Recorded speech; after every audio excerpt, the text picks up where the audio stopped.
Kami mau nanya, bagaimana menurut saudara cara menyampaikan pendapat atau kebebasan berekspresi secara baik di muka umum?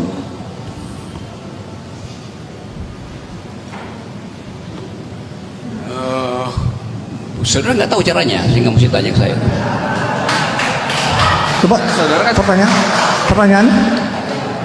ya dijawab aja. Kan saudara kan ahli katanya. Ibu,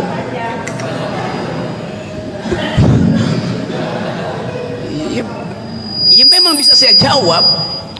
Kan mesti ada mutu pertanyaan itu kan. Kalau saya nggak jawab, bagaimana caranya itu? Ya dengan mudah saya bilang nggak ada caranya. Karena kebebasan berpendapat itu adalah hak. Jadi nggak ada caranya. Yang mesti saya tanya, bagaimana caranya membatalkan orang yang menghalangi kebebasan berbicara? Itu pertanyaan akademis. Kan ini forum akademis, saya dipanggil di sini sebagai saksi ahli itu.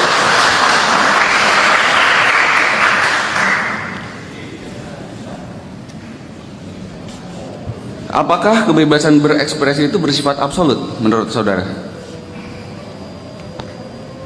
Tadi saya terangkan tadi barusan, ya supaya pertanyaan nggak diulang. Dia tidak absolut bila ucapan saudara itu tiba bersamaan dengan telunjuk saudara ke hidung orang yang saudara kritik. Di situ dia tidak absolut. Langkah kedua dari berbicara karena berpikir. Jadi yang absolut adalah kebebasan berpikir, bukan kebebasan berbicara. Itu masalahnya. Maaf ya, karena Ya, Ya itu, jadi begini nih, cara bertanya begini nih. Yang absolut itu adalah kebebasan berpikir. Kenapa dia absolut? Ya karena dia statusnya ada pikiran. Begitu dia ekspresikan, ada alat-alat ekspresi, artikulasi saya, mulut saya, jenis bahasa yang saya pakai, itu menimbulkan kontroversi itu. Jadi mestinya Anda tanya, apakah kebebasan berpikir itu absolut? Nah, itu pertanyaan epistemik gitu.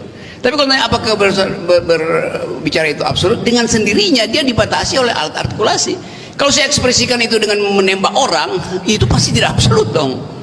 Jadi bedakan antara status ontologi dari kebebasan di kepala dan status epistemik yang ditimbulkan karena perdebatan akibat saya mengucapkan. Itu bedanya tuh. Apakah di Indonesia kebebasan berekspresi itu absolut? Ya elah. Di mana-mana prinsip tadi berlaku, mau di Indonesia, di neraka, di semua. Kan itu dasarnya saya terangkan tadi. so, tenang ya, pengunjung ya, tolong tenang ya, supaya jelas Oke. pertanyaan.